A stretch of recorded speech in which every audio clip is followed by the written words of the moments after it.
Good afternoon. Please stand for the national anthem performed by Grace Furland.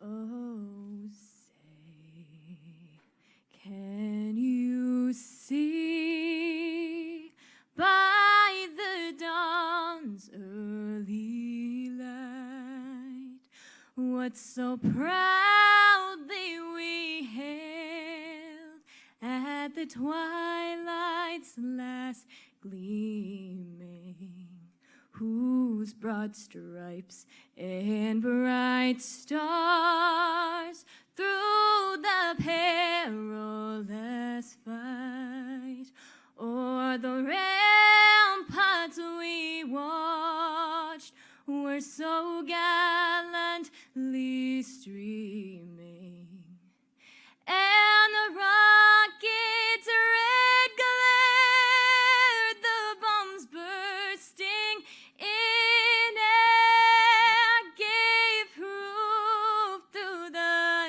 night that our flag was still there. Oh, say does that star-spangled banner yet wave o'er the land of the free and the home of the brave?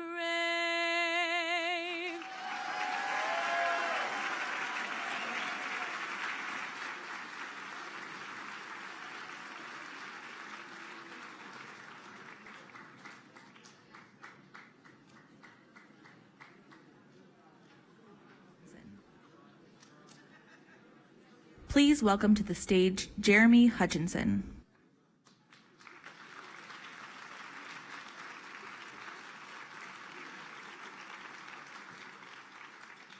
Wow, thank you, Grace. That was beautiful. Just another round of applause for Grace, please.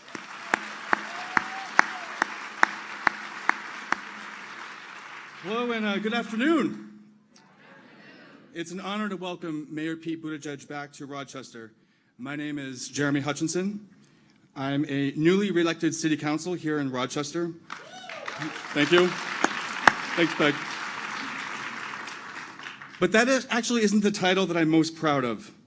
I'm a service member of 17 years, serving in the United States Air Force. Thank you. I'm a military spouse, serving alongside my husband, Emmy. Thank you. And I'm an Iraq War veteran.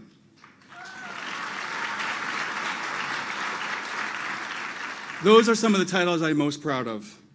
And it's my honor to share with you today my thoughts on what it means to serve and how taking care of our veterans should be our nation's highest priority. Back in July, I had the honor of hosting Mayor Pete on a downtown walking tour of our city. During that tour, I was struck by our many similarities. We had both grown up in Indiana. We were both the first openly gay men to represent in our elected positions, and we had both served overseas. So on this day when we honor our fellow service members, I'm sure Pete feels the same complicated emotions that many veterans have today. My story, I deployed 3 times. The last as a combat medic in Baghdad, Iraq in 2006. What was particularly interesting about that deployment, though, was instead of caring for U.S. and coalition forces who were injured in the line of duty, it was my job to ensure those who likely perpetrated some of the most heinous attacks against our forces remained alive for intelligence gathering operations.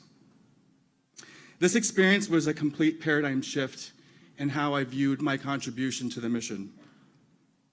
In many ways, I felt I was portraying the brave men and women I served right along with, the ones who flew many medical missions to Ramstein Air Base in Germany, taking care of those who were badly injured and broken. I remember begging an Army medical group to allow me to go with them outside the wire on one of their missions.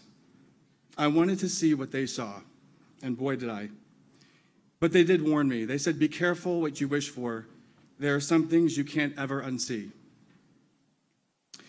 Some see more than others, and some carry those burdens for others. And that year, that unit lost their medic during their deployment. I remember an Army colonel telling me, Sergeant, never measure your contribution to the fight by your proximity to the battle. I was one of the lucky ones. I made it back, and I had a relatively easy time adjusting to civilian life.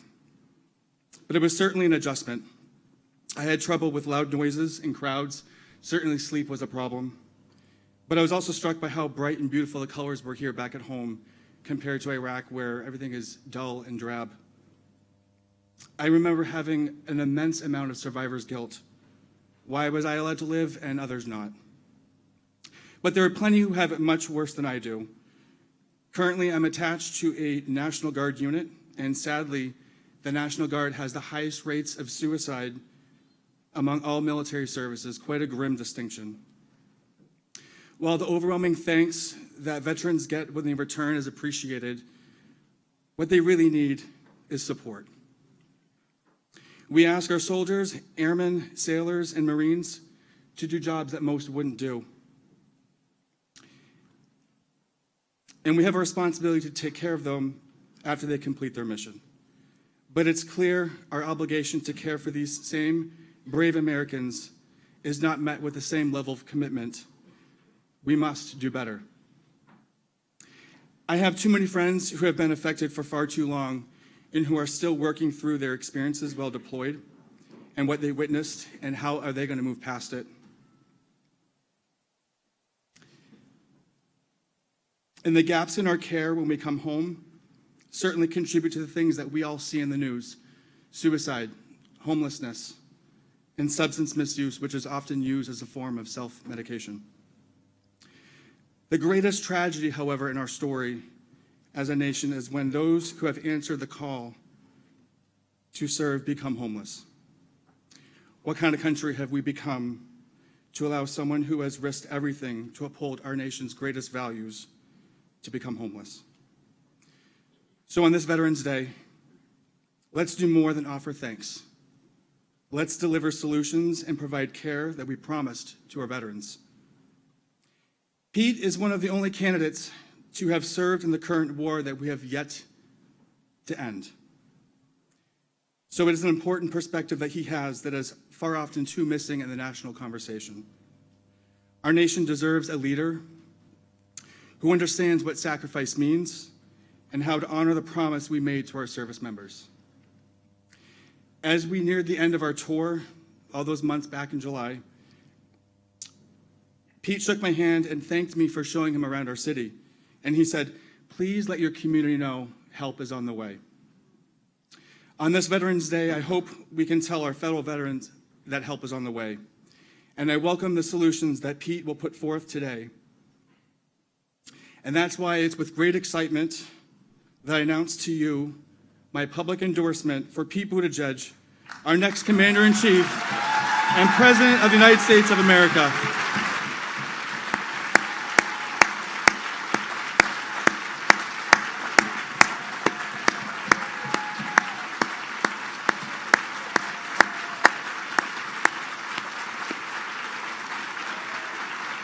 Thank you.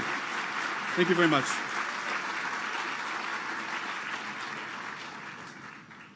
So at this point, I'd like to introduce a fellow veteran, Thomas Carey, who served right alongside with Pete in Afghanistan.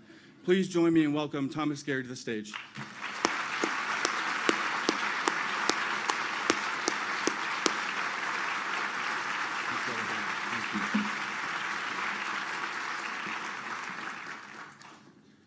Thank you very much, Jeremy. Thank you for your service. Good afternoon, everyone. Thank you for your warm New England hospitality. I extend greetings from the city of wind. You may have some. Thank you. Afternoon. My name is Thomas Carey, and I'm honored to be here with you all this afternoon. I did not serve with Pete in Afghanistan, unfortunately, but fortunately, I did have a chance to serve with him at our reserve unit. When he first came into the reserves as a newly commissioned intelligence officer, and I was a senior petty officer in that unit. Over the years, I have worked with a wide range of accomplished professionals serving throughout the reserves, and I will say that I was never struck by Pete being a young man in a hurry. But he did stand out. He stood out with how attentive and how considerate he was, not just about learning his job, but learning about his junior sailors and trying to best understand both the function of his role as well as how to be able to better lead and guide his subordinates. So if you ask me, and I've been asked to describe Pete in a couple of words, the words that I think of are thoughtful and curious. And Pete's one of the most inquisitive people I have ever met. He is never one to rush into a situation and show off. He instead wants to understand how systems and processes work so that he can best fix problems and improve others' lives. Occasionally, Pete and I would chat, share some stories about our personal lives.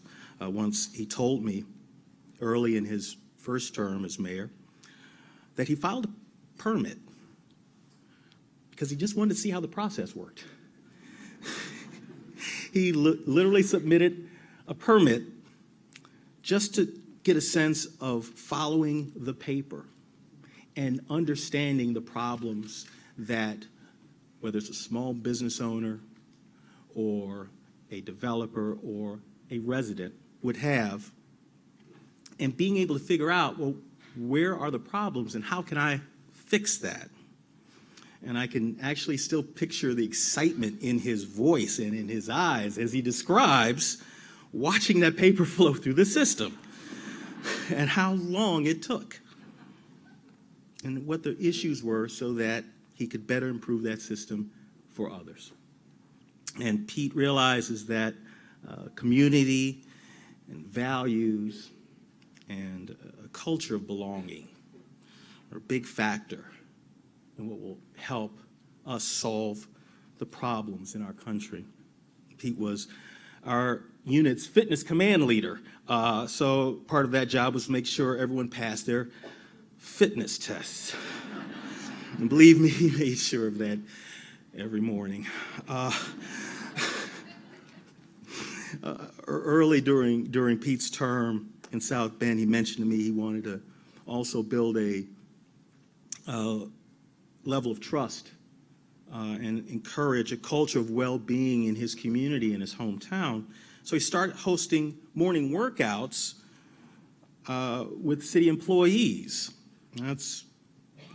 I've never seen a rolled-up approach like that anywhere else, but I don't know if he had them throwing over tires or engaging in CrossFit, but I certainly hope that it was received in the spirit in which it was given. He's also one to never shy away from difficult or tricky questions. My wife is an expert on healthcare and most everything else, but earlier in the year, she had asked Pete some really pointed questions on Medicare, and Pete didn't duck her questions or throw out some quick talking points.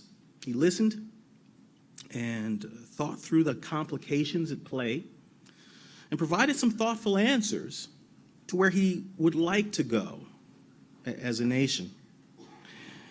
And what he said that day, strangely enough, was reflected in what was released a few weeks ago in the Medicare for All Who Want It proposal. So there's no experience, I have to admit, like watching someone you know run for president. And I've gotten a lot of questions from coworkers and from friends and reporters trying to contradict or trying to poke holes. And I always tell them, with Pete, what you see is what you get. One way or the other, what you see is exactly what you're going to get. And I've watched others get to know Pete, and I see them saying the same thing. And I certainly hope you all see the same thing as well. So as someone who has served our country, both in uniform as well as a civilian, I know how important it is for the person at the top to build a culture of shared responsibility and trust, as well as for hopes and ambitions. And if we have an indifferent leader, we're going to have an indifferent country. And when you flip the coin, if we have a thoughtful and considerate leader, we're going to have a more thoughtful and considerate nation. So in this time of vexation, we need a leader who is able to bring our country together so that we together can tackle the mounting challenges, whether it's healthcare costs or climate change that our country faces.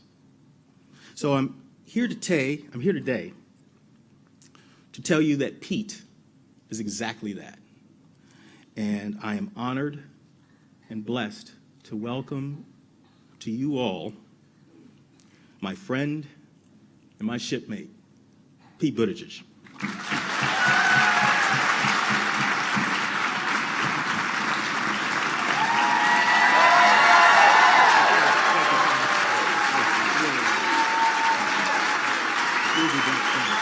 Thank you.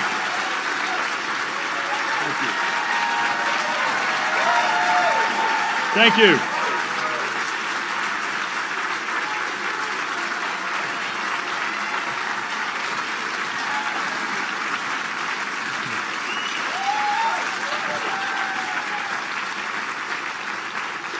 Thank you so much. And thank you so much to my friend and shipmate, Thomas Carey, for agreeing to join us here in New Hampshire, for your kindness and for helping a new sailor find his feet when I first turned up at Naval Station Great Lakes some 10 years and more ago. Thanks to all of you for joining us, and thanks to Jeremy Hutchinson for the tour then, for the welcome now, for the endorsement, which I am very honored to have, for your service to your community and for your service to this country. And I want to thank every single person in this room who raised their right hand and offered their service to the United States. And thank you for what you offered to this country.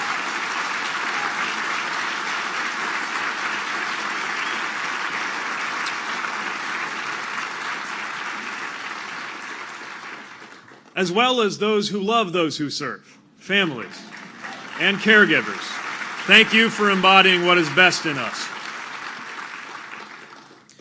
So earlier this year, in my other capacity, my capacity as mayor, I found myself on a stage at a high school in South Bend, John Adams High School, where we held an event for all of the young people about to graduate who had made that solemn decision to serve. Some were enlisting directly, some were preparing to go into the academies or take up ROTC, some were getting ready to sign up for the Guard. All of them were joining an unbroken line of patriots whose service and sacrifice is what we honor and recognize today. They were old enough to commit to enlist or pursue a commission, but to me they looked like kids. And there was a voice in my back of my head that whole time I was watching them saying, do not let them down. Do not let anybody play games with the lives of these young people. These are young people who are going to raise their right hands and make a promise to this country. And that promise is a two-way commitment. Part of that promise is that America will not take their lives and their service lightly. that they will not be used as pawns in politics nor as props in a show, because this is not a show and it is not a game. It is a promise that we will support our service members throughout their military journey and embrace them when they return and when they leave active duty. And one of the reasons I'm running for president is to be a commander-in-chief who knows what it is to be sent abroad on the orders of a president, a commander-in-chief who will keep America's promise to those who kept their promise to serve this nation.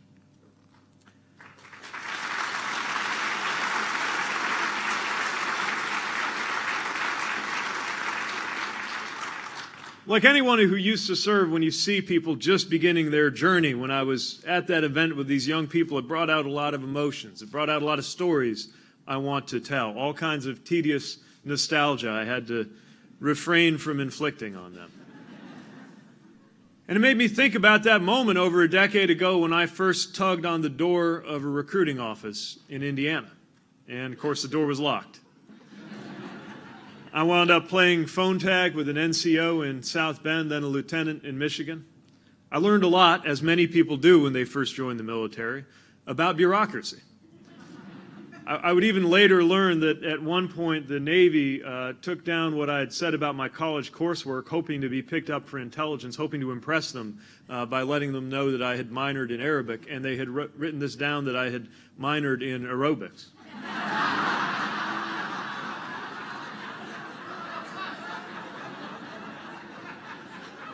Come to think of it, maybe that's how I wound up in charge of fitness over at Fort Sheridan.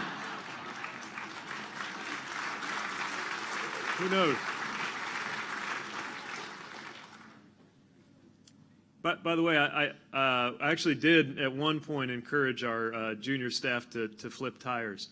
But when the interns started calling it cross-peed, I realized I might have gone too far and just stuck to running.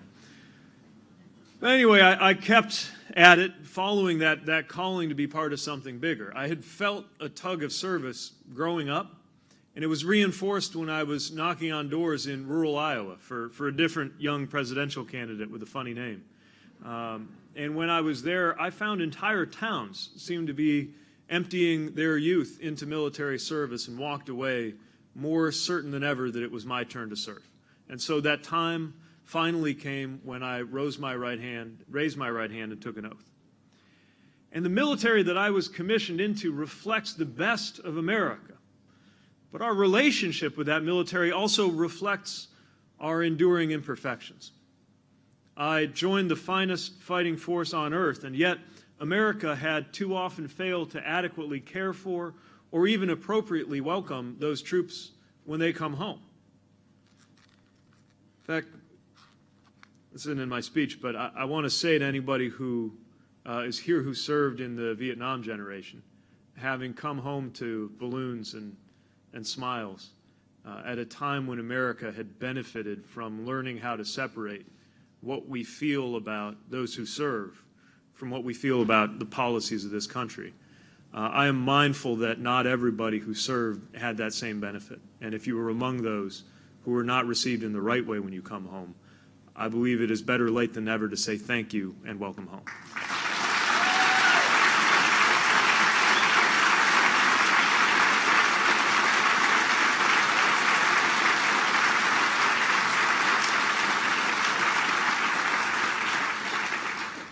This has always been a complicated relationship between the U.S. and those who wear the uniform. We spoke reverently of American victories from Lexington to Midway, and yet I knew when I was serving that I would enter a war that was already going into its second decade with no end and no end game in sight, and fewer people able to explain exactly where it was headed. I entered the most diverse and integrated organization I have ever been a part of, but also was burdened at the time of my commissioning by a law that would not allow somebody like me to be open about who I loved while serving the country that I loved. And through all of those contradictions, my service brought me so much closer to my country and to my countrymen and women. And I became the rare mayor, I assume, whose duties occasionally extended to scrubbing toilets. So the status shift did me some good as well in the realm of humility. Everyone does their part, whether stateside or abroad, whether they serve as a reservist or on active duty or both. And when the time came for me to deploy, in the dust of a war zone, I learned to trust my life to people that I had nothing in common with sometimes, besides the flag that was Velcroed to our shoulders. But that was enough. The people who got in my vehicle did not care whether I was a Democrat or a Republican or an independent. They cared about whether my M4 was locked and loaded and whether I had trained on how to use it.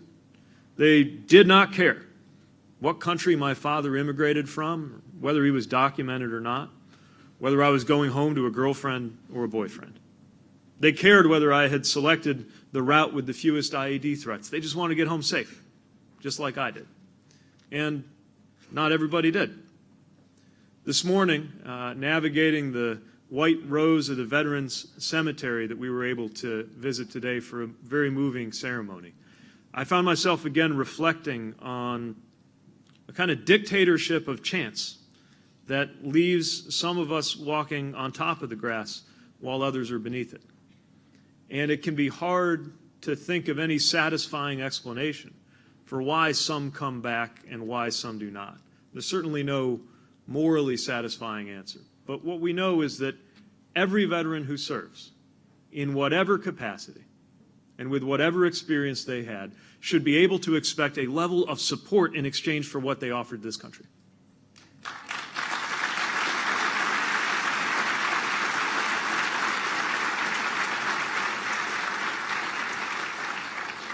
And yet those who deploy often struggle to return and fit in the world that they left. Even for me, with a civilian job and a community waiting for me, my transition was certainly smoother than most. But even for me, it was disorienting. I remember when I would absent-mindedly yank the door of my Taurus almost off its hinges because my muscle memory forgot I wasn't pulling open the armored door of a Land Cruiser for a drive around Kabul. I would sometimes, pulling onto a highway or making a turn, ask my passenger, sometimes my mother, who would be rather startled, if we were clear right before making a turn. It was an adjustment.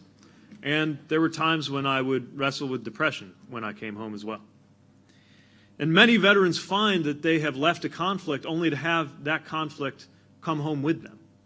It could be a fireworks display that has somebody tensing up. It could be that alarm on the iPhone that so cruelly mimics the incoming indirect fire alarm on our bases. You might be doing your best to reconnect with neighbors and loved ones and yet feel somehow apart from them. And people that you served with may have self-medicated with alcohol or worse. The women and men who come home from war are not unblemished heroes or broken souls. They are people. They are us. They are our fellow citizens who ask to be viewed neither as heroes nor as victims, but as fellow citizens who deserve to be cared for with the care that they've earned and wish for the chance to continue to serve, to belong to the life of their community. People who serve are not a burden. Indeed, they are the greatest asset that America has. And it is the responsibility not only of the government, but of all of us to realize that full potential of those who served right here at home. And when I am Commander-in-Chief, we will.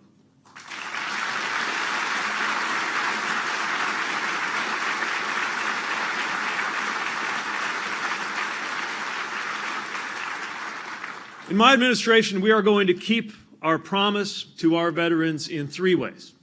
First of all, we will support those on active duty and their families as they disrupt their lives and put them on the line to defend our country. Secondly, we will address and heal the wounds of war and ensure that returned service members always receive the care that they were promised. And third, we are going to engage all Americans, not just government agencies, to enable our veterans and their families to thrive.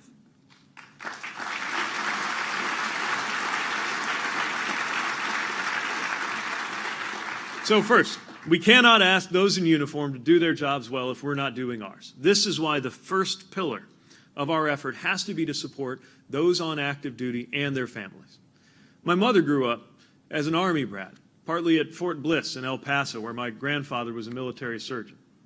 I was single when I deployed, but I saw just how hard it can be for a family as fathers raised their kids by FaceTime any way that they could. And mothers went through important moments with their kids over the phone.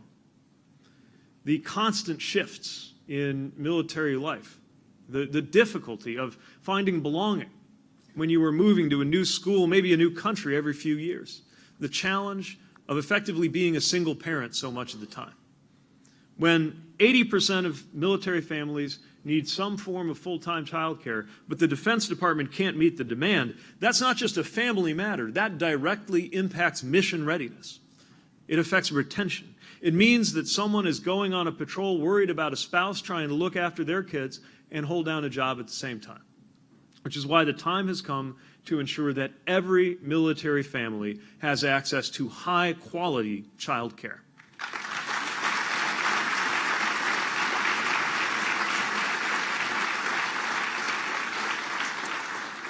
And we're going to train teachers at the beginning of every school year to learn about and account for the unique needs and capacities of kids from military families. Being a kid is challenging and complicated enough. We can make it a little easier for these children to integrate into their classrooms. We can also take steps to unlock the potential of military spouses. This is not our great-grandparents' military of single men and single-income families. Today, the majority of those in uniform are married. Both spouses tend to be equally educated and both tend to be breadwinners. And yet right now, 56% of military spouses are underemployed. That has to change. And ensuring more opportunity for spouses can be done if we act. That means updating personnel policies to offer more predictable training schedules, greater choice of duty stations without impacting advancement opportunities. It means reducing what amounts to an unofficial tax on military service when we pause student loan repayment for spouses who are unemployed due to the needs of Uncle Sam.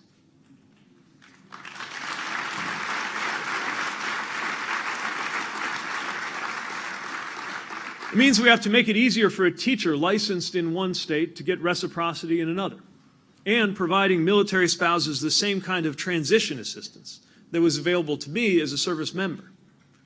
For military families housed in substandard facilities, including far too often with children exposed to mold or lead, we have to increase federal oversight and hold private housing contractors accountable for the way they treat our military families.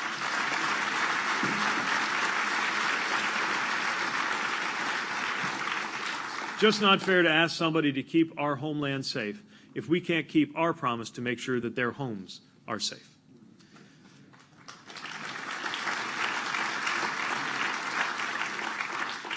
And that sense of safety and respect, that has to extend to everyone who serves in our armed forces.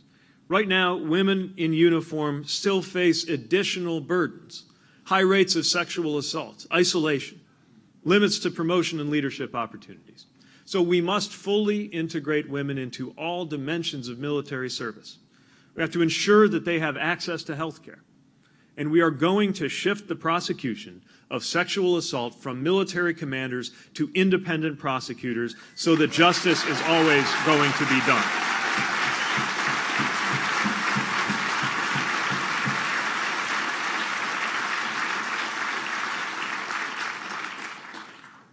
And when our military tradition includes so many black soldiers who fought for their own liberation, Latina veterans who call this country their own, Native service members who serve at higher rates than any demographic group, we've got to ensure that nobody who serves this country is subject to discrimination in this country.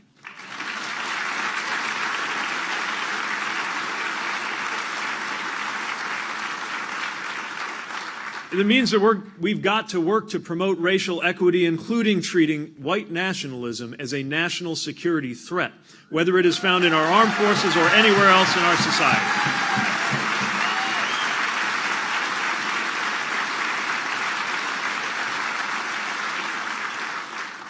And we're going to protect immigrant service members and their families from deportation and revamp and reinstate the military accessions or MAVNI program that allows non-citizens with vital skills to become citizens through their service. Because if you are willing to risk your life for this country, then it is your country.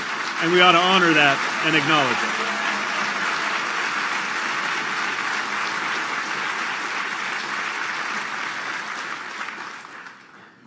This past June, I had an opportunity, came about unexpectedly, where I realized what it meant when I was saying to a service member, "Thank you for your service and happy Pride," in the same sentence, and what it took to bring that about.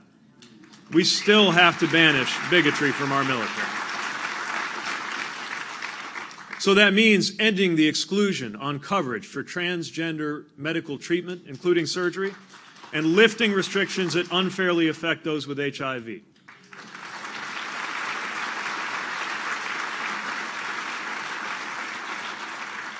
We're going to restore honorable discharges and benefits to veterans who were discharged solely because they were LGBTQ+.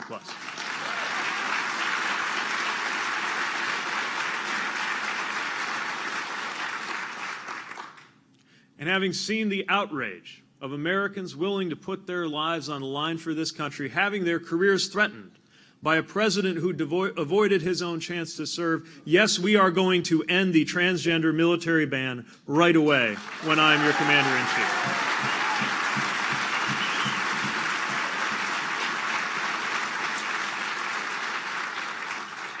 So that is the first pillar.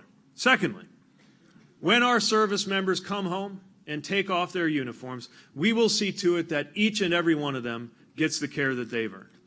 Now, the majority of veterans are actually not enrolled in VA healthcare because of the dimensions of their service, or whether an injury is service-connected, or because of financial thresholds. So many veterans cannot afford healthcare, and over 500,000 lack any health insurance at all. That is why we will ensure every veteran and every American has access to quality and affordable health care with Medicare for all who want it, while preserving your choice over whether and when you want it.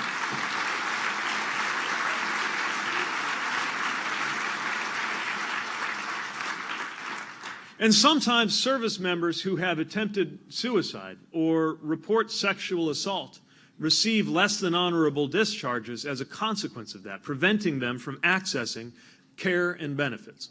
So we must make it easier in those cases to upgrade discharges and make sure that bad paper is not an obstacle to good care after good service.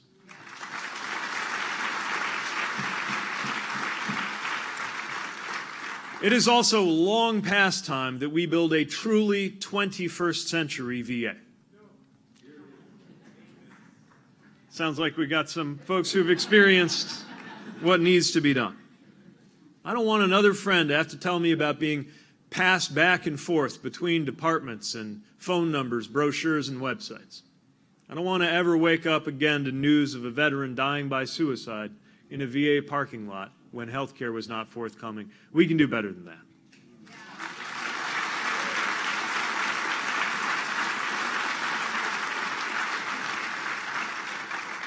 Now, with 1,600 vacant physician positions at the VA right now, more than 49,000 personnel shortages department-wide, we must aggressively recruit more providers, which means paying clinicians market rate and cutting in half the time it takes to hire them and bring them on board.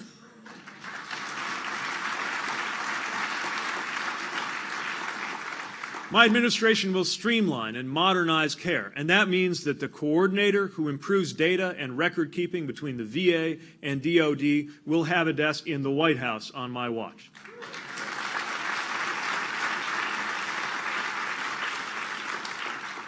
We're going to implement an electronic health system and a patient portal that's actually designed to work for veterans, because you shouldn't have to fight the enemy abroad and then come home and find yourself fighting with a computer and a website.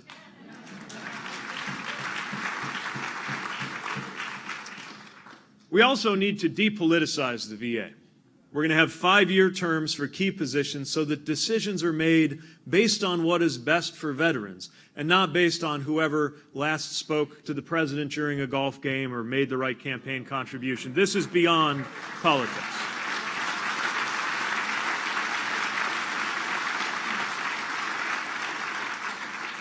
To reach rural veterans, we have to invest in telehealth and offer loan forgiveness that will recruit doctors to underserved areas, whether they are in the VA system or whether they are in the civilian system that treats so many veterans.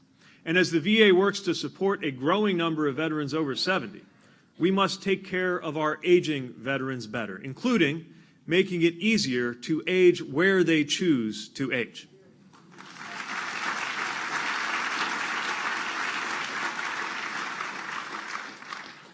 I may be a comparatively young veteran now, but I anticipate becoming an older one, and so I personally want to make sure we get this right.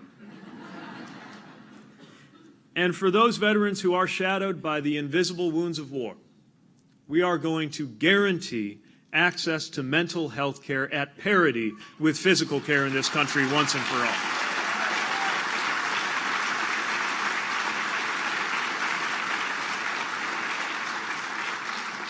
Instead of perpetuating the stigma, we're going to break the silence around mental health and addiction among veterans. We're going to create a culture where it is as accepted and normal to talk about post-traumatic stress or serious mental illness or addiction as it is to talk about a back surgery or about cancer.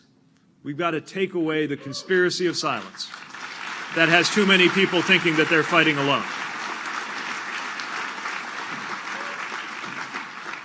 And instead of locking up veterans who commit crimes due to mental illness, we got to build on the success of veterans treatment courts that have dramatically reduced recidivism and are what we owe to those who have returned. And there must be funding to support the development of these alternative means to get us out of incarceration and into rehabilitation.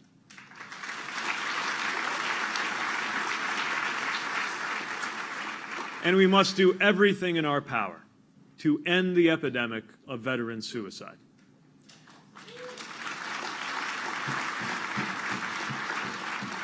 That means we invest in veteran suicide prevention. It means we support responsible gun ownership. And it means that we develop a 24-hour VA concierge service to guide veterans to mental health support well before it becomes a life-threatening crisis. 20 veteran suicides a day is 20 too many.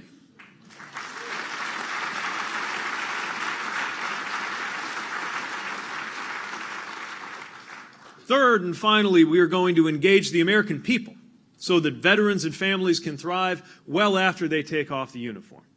We will ensure that they can seek education, housing, and employment, that they can use the skills that they've learned while serving, and that they never question whether they belong in the country that they risk their lives to protect.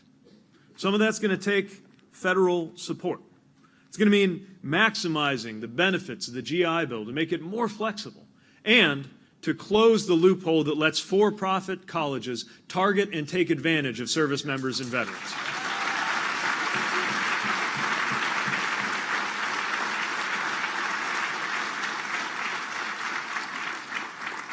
It means building on the Obama administration's work to end veterans' homelessness with public-private partnerships. We have nearly eliminated chronic veteran homelessness in South Bend, and we can do the same across the country, and we must.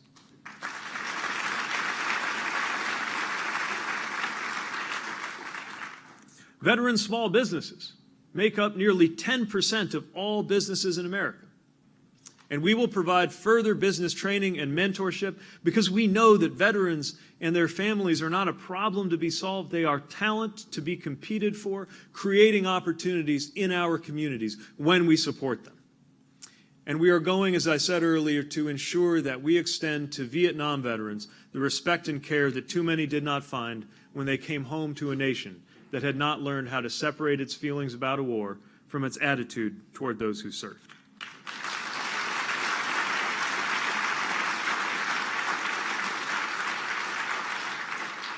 We've got to ensure that women who have served can access free and confidential treatment for sexual trauma, receive the same VA benefits and services as male service members, and find meaningful employment.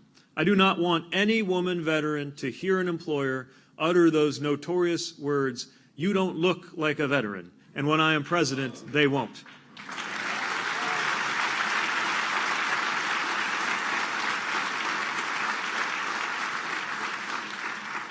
But welcoming veterans back into our society is not just something to be achieved with a new law or a new program. It means each of us reaching out to fellow citizens to invite entire communities to help restore the sense of normalcy and belonging that is so important. After you step away from the community, identity, and purpose that we have on active duty. Now, a lot of folks think, well, I'm not an expert on counseling or on navigating veterans' benefits. What business do I have helping veterans? But everybody is an expert in something. And in particular, everybody is an expert in their own community. In South Bend, we were proud to be one of the first communities nationwide to pilot an initiative called Veterans Community Connections. And the idea was to enlist, so to speak, everyone in the community, anyone who wanted to do a little more than say thank you for your service. Our volunteers help veterans navigate their way around our community. Not just finding a job, but a good dentist or haircut or a trombone lesson for their kids, whatever makes them more part of the fabric of the community. Because when communities embrace veterans, veterans enrich the life of our communities.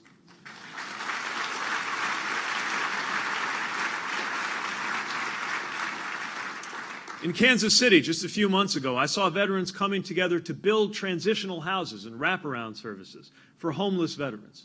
And there are networks of veteran entrepreneurs right now working to spark the next era of American innovation.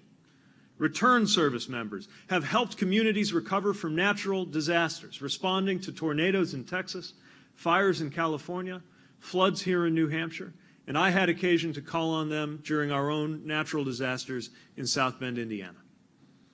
And there is a new generation of veterans who realize that their oath to defend the Constitution that called them to serve in uniform now also calls them to serve in elected office. And whether that is on the school board or in the state house, whether as a Democrat or a Republican, we welcome the service of those who served in uniform.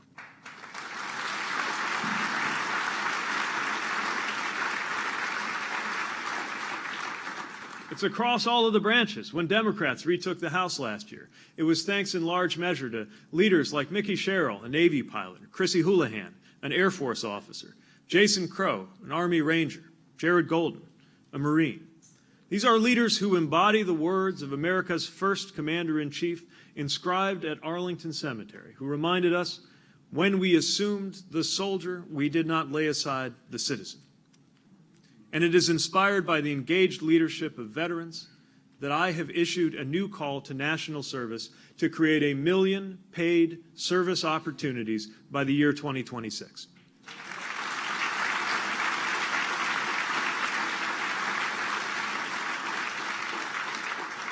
I offer that up because I want every American to experience that same kind of connection and purpose and fellowship that I had overseas, without necessarily having to go to war in order to get it. We will be better when everybody has a chance to serve, be it in uniform or in a voluntary civilian capacity.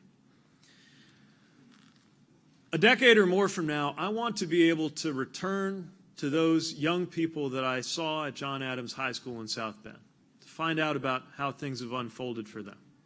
I hope to be retired then, after 2 good terms in the White House.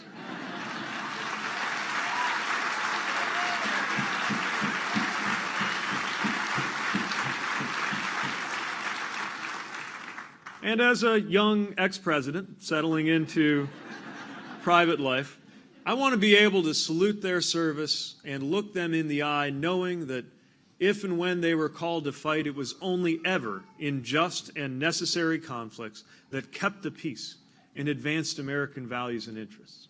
I want to be able to tell them, we did not let you down, that we gave you the peace of mind that your family would be secure and settled while you were deployed.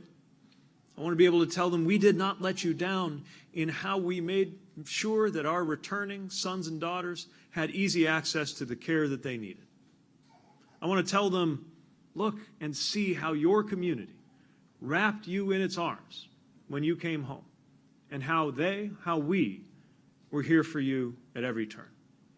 I will tell them thank you for your service, and I look forward to a day that when I do, I will do so knowing that our nation's gratitude will be expressed not only in our words, but in our works.